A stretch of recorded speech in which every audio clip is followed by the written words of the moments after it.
यहाँ पर पधारे हुए मेरे सभी भाई बहनों को मेरा सलाम और भारत जोड़ो जो राहुल जी का कार्यक्रम है और इसमें लाखों लोग जुड़ रहे हैं और इस कार्यक्रम का उद्घाटन करने का मुझे काम सौंपा गया है, तो मैं इस कार्यक्रम का हैदराबाद में बड़े संतोष के साथ इस कार्यक्रम का उद्घाटन करता हूं।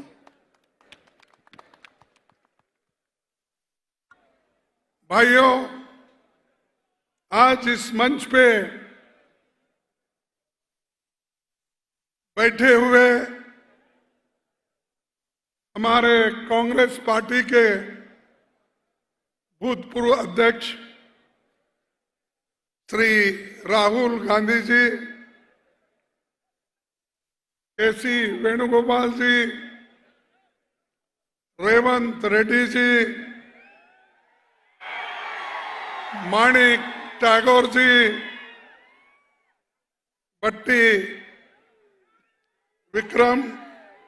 विक्रमा और जीवन रेड्डी साहब, उत्तम रेड्डी साहब और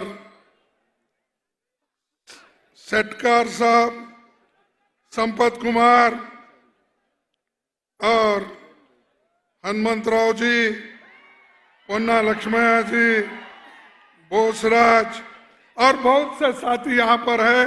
क्षमा करना, मैं किसी का नाम अगर भूल गया हो तो मैं क्षमा चाहता हूं। भाइयों, एक कार्यक्रम, बहुत ही बड़ा कार्यक्रम राहुल जी ने शुरू किया। कन्याकुमारी से लेकर कश्मीर तक कम से कम 3,560 किलोमीटर चलने का, लोगों से मिलने का, लोगों के साथ बहस करने का, हर पार्टी के एनजीओस कोई भी हो, कि आज जो हिंदुस्तान में मोदी सरकार,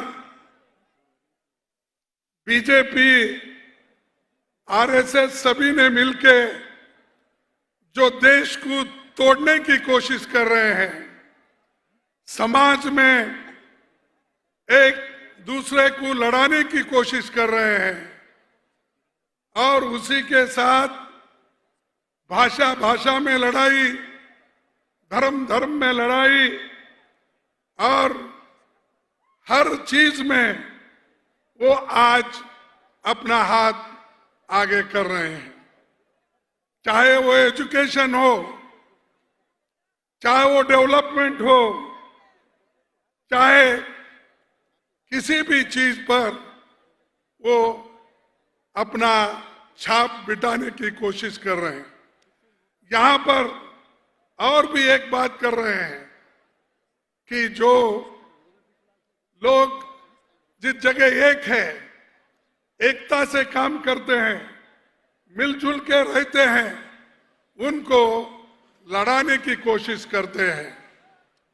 हैदराबाद स्टेट एक ऐसा स्टेट है जहां पर हिंदू, मुसलमान, सिख, ईसाई, पारसी सभी एक होकर, एकजुट होकर यहां रहते हैं और ये हमेशा हैदराबाद मशहूर है, खासकर तेलंगाना। मैं भी इसी एरिया से आता हूं, बाजू में रहता हूं। मैं समझता हूं रेवंत रेड्डी और हमारी कॉन्स्टिट्यूंसी लगी हुई है। तो ये मेरे लिए तो नया नहीं है, और यहाँ का जो कल्चर है, यहाँ का मिलजुल है, सभी लोग जो मिल के रहते हैं, पहले हम देखते हुए आए हैं। अब मैं तो यहाँ से 55 साल से यहाँ पर आते जाते रहता हूँ, यहाँ के लीडरों से मिलता हूँ, यहाँ के लीडर मुझे मिलते थे और बहुत से सीनियर लीडर यहाँ अगर हम यहाँ से गुजरते थे तो हमेशा हमको बुला के अपना समझ के पार्टी की बात करते थे और मिलजुल के एक ऐसा मिलाप था वो कभी नहीं टूट सकता।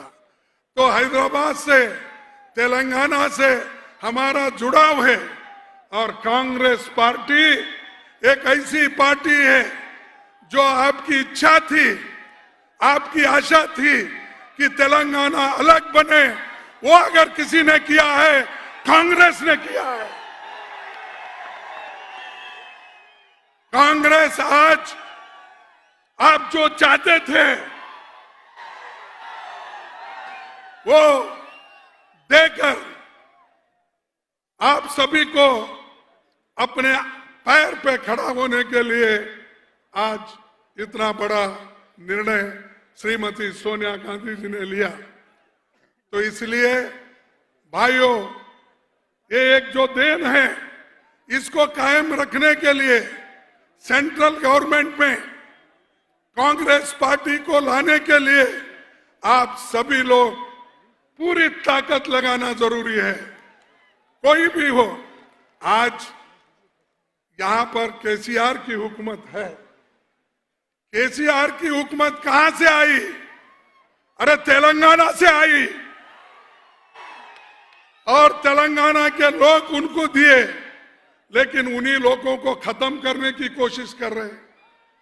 जो लोग आपके हाथ में यहां पर डेवलपमेंट का झंडा दिया, उन्हीं को आप आज एक एक करके खत्म कर रहे हैं।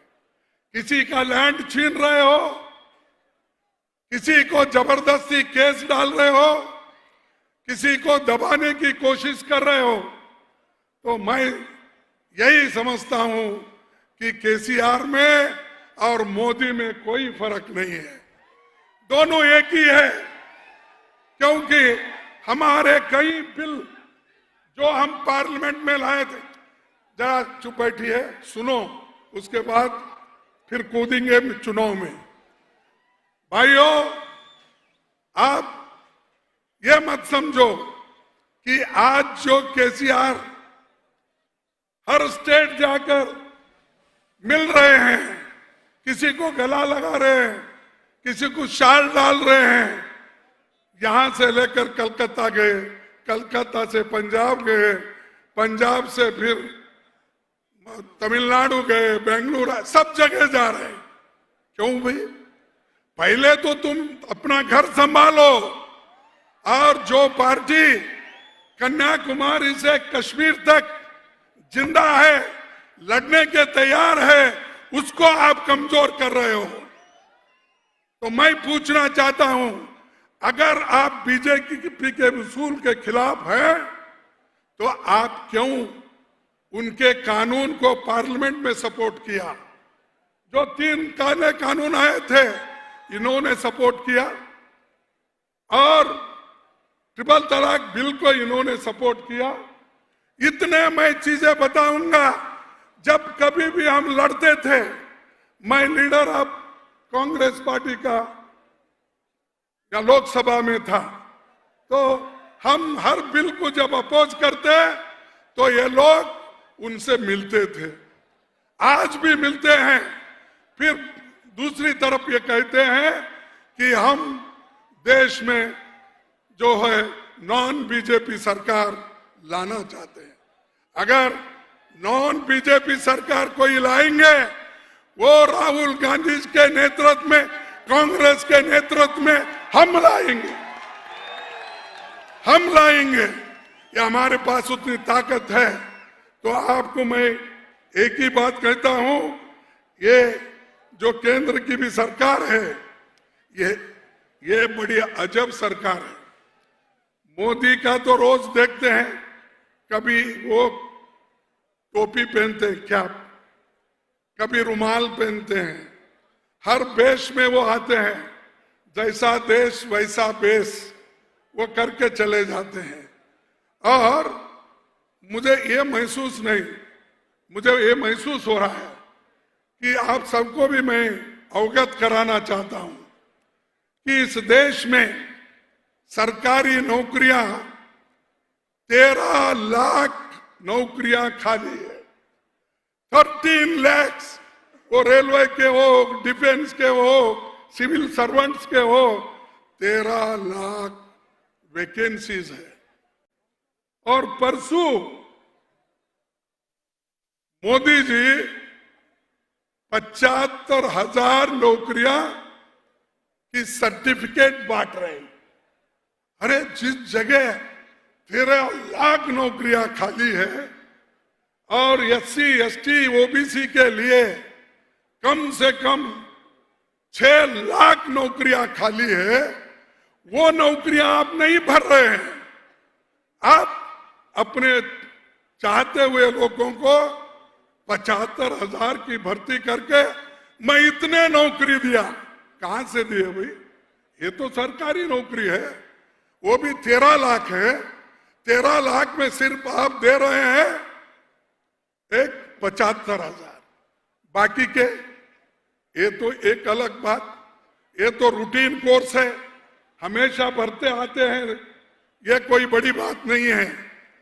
मैं पूछता हूं, आप जब सत्ता ने आने से पहले ये वायदा किए थे हर साल मैं 2 करोड़ नौकरियां दूंगा, अब 8 साल हो गए, 16 करोड़ नौकरी।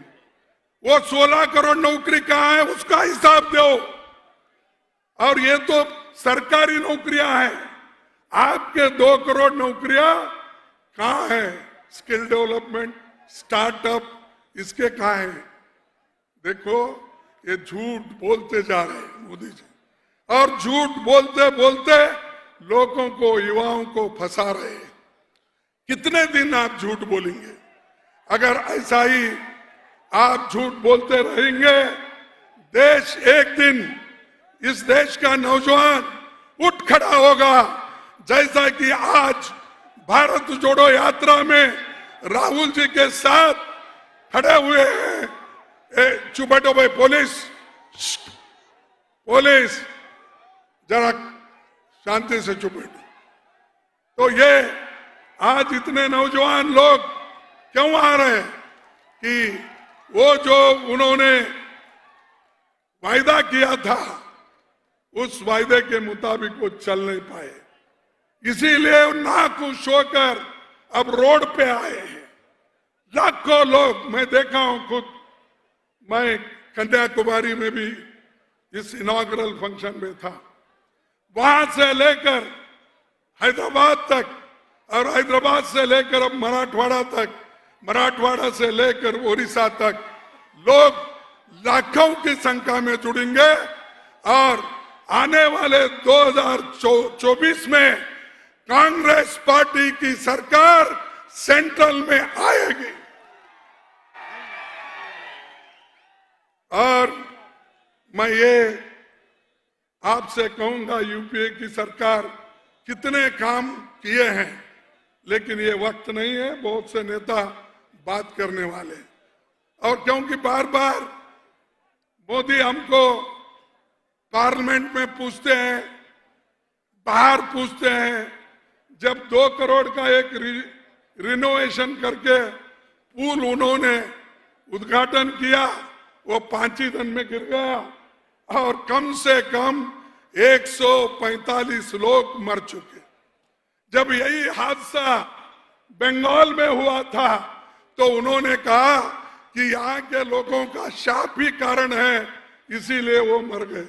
तो मैं पूछना चाहता हूं मोदी साहब, आप तो सिर्फ 2 करोड़ रिपेयर के लिए वो जो पैसे देकर आपने जो पुल को बनवाया था, तो उस पुल पर चढ़ के नौजवान बच्चे और खासकर बूढ़े लोग भी आज 145 लोग अपनी जान खो पाएंगे।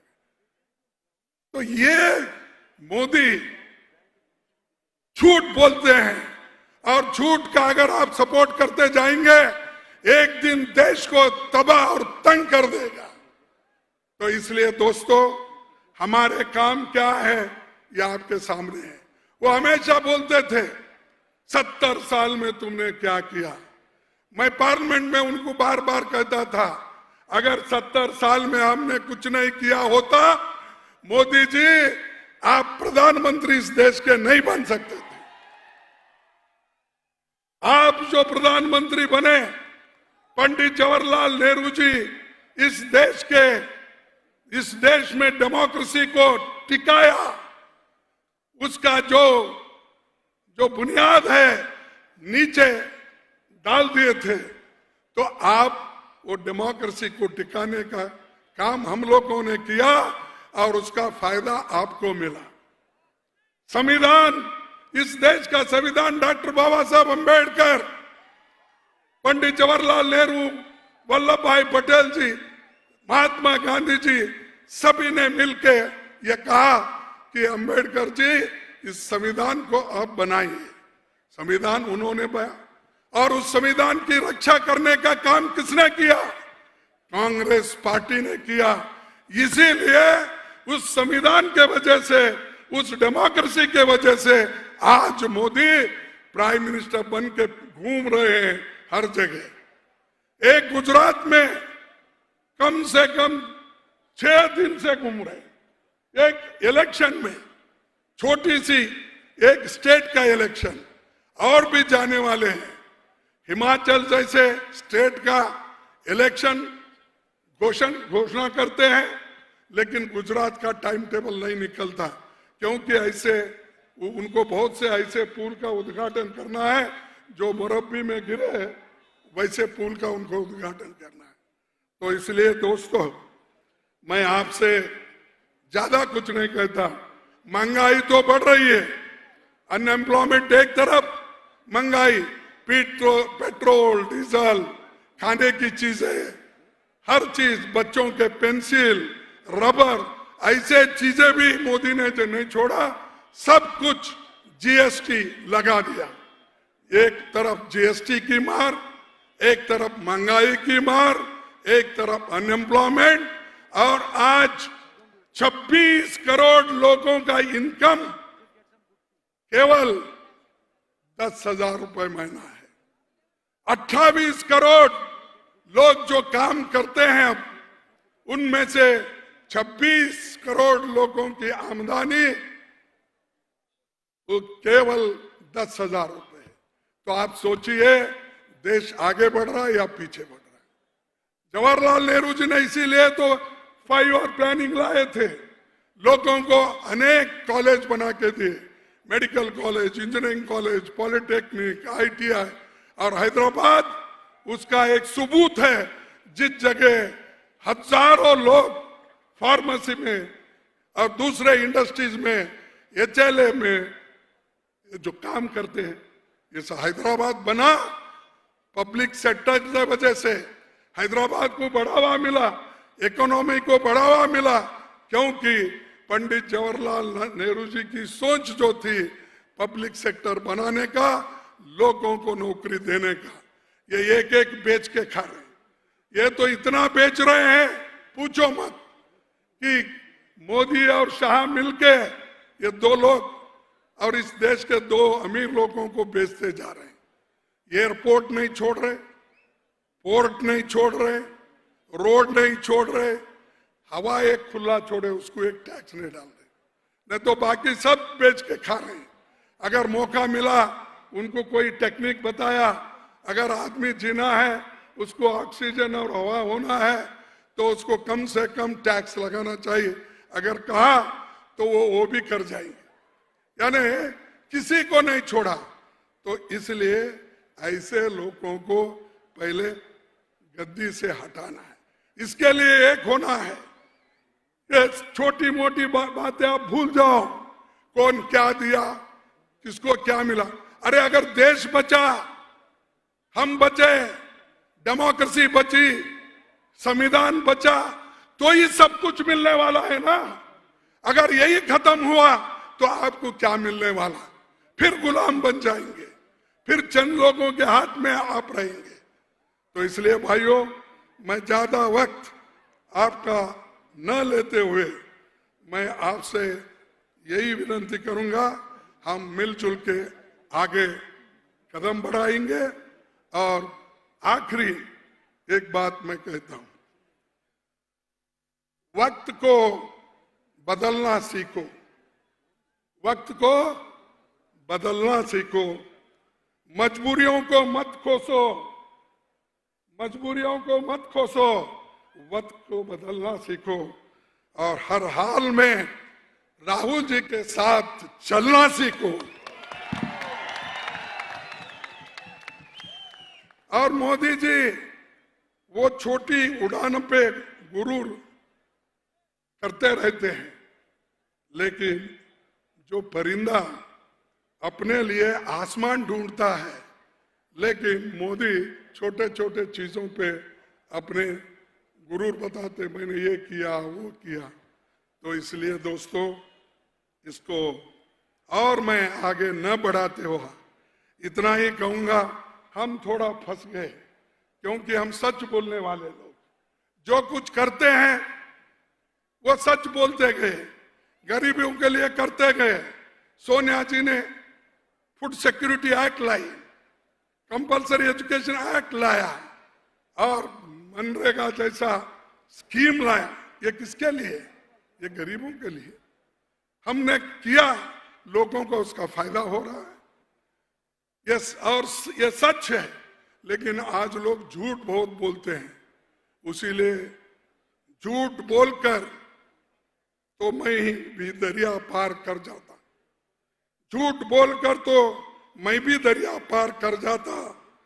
डूबो दिया मुझे सच बोलने की आदत से, सच बोलने की आदत से मुझे डुबा दिया। ये झूठ बोलने वालों की सरकार अब आई है। तो इसलिए दोस्तों, आप सच के साथ रहो, जो काम करते हैं उनके साथ रहो, जो लड़ते हैं उनके साथ रहो, डरो मत।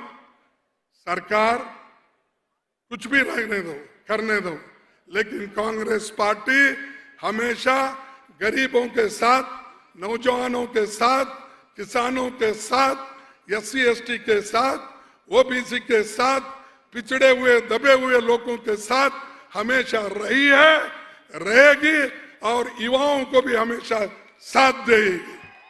मैं इतना कहते हुए मेरे 4 शब्दों को समाप्त करता हूं।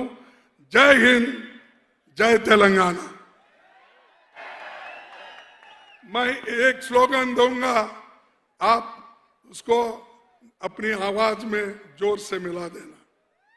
जोड़ो जोड़ो भारत जोड़ो। अरे अगर KCR भी सो गया है तो उठना चाहिए, ऐसा जरा जोर से।